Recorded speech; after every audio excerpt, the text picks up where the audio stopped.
ગૌરી વ્રત અષાઢ સુદ સાતમના દિવસે આ વ્રત થાય. આ વ્રત પ્રથમ ગૌરીમાં પાર્વતીજીએ કરેલું એટલે તે ગૌરી વ્રત કહેવાય છે. વ્રત કરનારે છેલ્લા દિવસે જાગરણ કરવું પડે છે. એક ગામમાં દાની વાણીઓ રહે છે. બહુ દયાળુ હતો, તેથી તેના આંગણે આવેલ યાચકને કંઈ ને કંઈ મળી જ રહેતું. વાણિયાણા પણ ભલી હતી, તે દરેકને મદદ કરતી. બંને પતિ પત્ની પરગજુ હતા, ધર્મના રાગી હતા, પણ તેમને સંતાન ન મળે. આ વાણિયાને ત્યાં રોજ એક સંન્યાસી ભિક્ષા અર્થે આવતો, પણ કંઈ લેતો નહીં. આથી વાણિયાએ એક યુક્તિ રચી. તેને પત્નીને ભલામણ કરી કે હવે સંન્યાસી આવે તો તેની જોડીમાં એક મોહર નાખી દેવી. બીજે દિવસે વાણિયાણાને તેમ કર્યું તો સંન્યાસી ક્રોધે ભરાયા. ક્રોધમાં એમને શ્રાપ આપ્યો, તારે સંતાન જોઈએ છે, પણ તારી એ ઈચ્છા કદાપી પૂરી થવાની નથી. વાણિયાણાને ખૂબ કાલાવારા કર્યા, પણ સંન્યાસીને દયા લાવીને કહ્યું, અહીંથી થોડે દૂર પાર્વતીજીનું મંદિર છે, ત્યાં તારા પતિને મોકલશે. તારા પતિની ભક્તિથી જો મા પ્રસન્ન થશે તો જરૂર વરદાન આપશે. સંન્યાસી આટલું બોલી ગયો અને વાણિયાને બધી વાત કરી. તે તો નાહીને પાર્વતીમાના મંદિરે ગયો. 3 દિવસ તેને આરાધના કરી, તેને મા પાર્વતીમાને પ્રસન્ન કર્યા અને વરદાન માંગવા કહ્યું.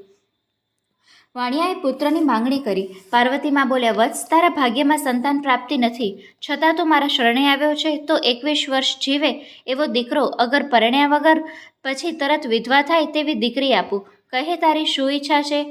વાણિયાએ વિચારી વરદાનમાં દીકરો માંગ્યો. પાર્વતીમા બોલ્યા, તથાસ્તુ. હા, તો આ સામે આંબા નીચે ગણપતિની મૂર્તિ છે. તે આંબાની એક કેરી તું તારી પત્નીને ખવડાવીશ એટલે તારે ત્યાં દીકરો અવતરે. આમ કહી માતા અંતર્ધ્યાન થઈ ગયા. વાણિયાએ ઘેર જઈને બધી વાત તેની પત્નીને કહી. પેલી કેરી ખવડાવી.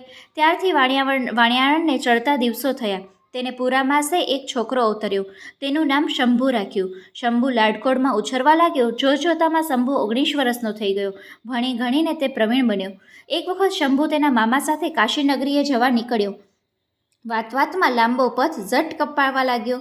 રસ્તામાં એક મોટું તળાવ આવ્યું. ત્યાં મામા ભાણેજ ભાતું છોડીને ખાવા બેઠા. એવામાં તળાવે પાણી ભરવા આવેલી 2 છોકરીઓની વાતચીત તેમના કાને પડી.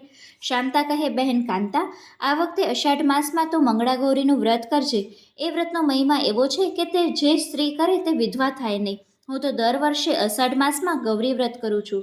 કાંતા બોલી, ત્યારે તો બહેન તું મંગળા ગૌરીનું વ્રત કરીશ, ધર્મ કરીશ તો તેનું ફળ મળવાનું છે. શાંતાની વાત સાંભળી શંભુના મામાને વિચાર્યું કે શાંતા મંગળા ગૌરીનું વ્રત દર વર્ષે કરે છે, તેથી તેની સાથે જો મારા ભાણેજ શંભુના લગ્ન કરું તો તેના 20મા વર્ષે થનારા મૃત્યુની ઘાતમાંથી તે ઉભરી જાય. આવો વિચાર કરી તેને શંભુને કહ્યું, ભાણા, ચાલો આપણે ગામમાં ફરી આવીએ. મામા ભાણેજ પેલી છોકરીઓની પાછળ ચાલ્યા. આંગણામાં શાંતાના પિતા ખાટલો ઢાળીને બેઠા હતા.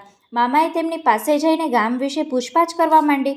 શાંતાના પિતાએ બંનેને બેસાડ્યા, પાણી પીવડાવી, ગામની હકીકત કહી. મામાએ પણ પોતાના ભાણેજની ઓળખાણ આપી.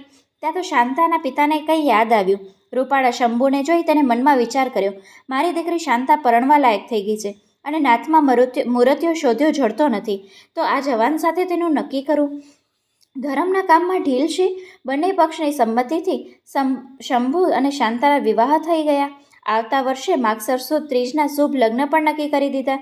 પછી તો મામા ભાણેજ કાશીએ પહોંચ્યા. ત્યાં ગંગા સ્નાન કરી, કાશી વિશ્વનાથના દર્શન કરી પાછા ફર્યા અને મામાએ શંભુના વિવાહની વાત તેના માતા પિતાને કરી. માગસર માસ આવતા શંભુના લગ્ન થઈ ગયા. પરણ્યાની પહેલી રાતે શયનખંડમાં સૂતેલી શાંતાને સ્વપ્ન આવ્યું. સ્વપ્નમાં મા મંગળામાં આવીને બોલ્યા, શાંતા, થોડો સમય પછી એક સાપ અહીંયા આવશે અને તે તારા પતિને ડંખશે. તેના ક્રોધને ઠંડો પાડવા તું એક કુંડામાં સાકર નાખેલું દૂધ રાખીને કુંડું આ પલંગના પાયા આગળ જ મૂકજે અને તેની બાજુમાં એક ખાલી માટલી મૂકજે. તારા પતિને દંશ દેવા આવી રહેલો સાપ દૂધ જોઈ પીવા લલચાશે. દૂધ પીને શાંત થશે અને બાજુની માટલીમાં પેશી જશે.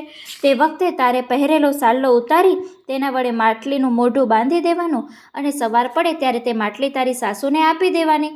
જો આ ભૂલી તો તારું સૌભાગ્ય ખંડિત થશે. શાંતા મંગળામાનું વ્રત કરે. ગૌરી વ્રત દર વર્ષે કરતી હતી. તે સમજી કે મંગળામાએ મારા વ્રતથી પ્રસન્ન થઈ મારું સૌભાગ્ય અખંડ રહે તેવો માર્ગ બતાવ્યો. તરત જ રસોડામાં જઈ દૂધ પડ્યું હતું તેમાં સાકર નાખી તેને એક કુંડામાં ભરીને કુંડું પલંગ નીચે મૂક્યું અને ખાલી માટલી પણ ત્યાં મૂકી. ત્યાં તો સાપ સરક કરતો કુંડા આગળ આવી બધું દૂધ પી ગયો અને તેને શાંતિ થઈ. પલંગ પર ચડવાને બદલે ખાલી માટલીમાં પેસી ગયો. તરત જ શાંતાએ સાલ્લાનો માટલીના મોઢો બાંધી દીધો. સ્વપ્નની વાત સાચી નીકળી. મંગળામાના પ્રતાપથી શાંતાનો ચૂડી ચાંદલો અખંડ રહ્યો. સવાર પડતા શાંતાએ તેની સાસુને પેલો ઘડો આપ્યો અને સ્વપ્નની વાત જણાવી. મંગળાએ ગૌરીમાની વ્રતની વાત કરી અને સાંભળીને સાસુના હરખનો પાર રહ્યો નહીં. પછી તો તેણે પેલા સાપને નદી કાંઠે છોડી દીધો. એ દિવસે આખા ગામમાં મંગળા ગૌરીમાના પ્રભાવની વાતો થવા લાગી. બધાને આનંદ થયો. સૌ શાંતાની અપૂર્વ ભક્તિના વખાણ કરવા લાગ્યા. હે મંગળા ગૌરીમા, તમે જેમ શાંતા વહુને ફળ્યા તેમ તમારું વ્રત કરનારને, તમારી આ કથા વાંચનાર તેમજ સાંભળનારને ફળજો. જય ગૌરીમા.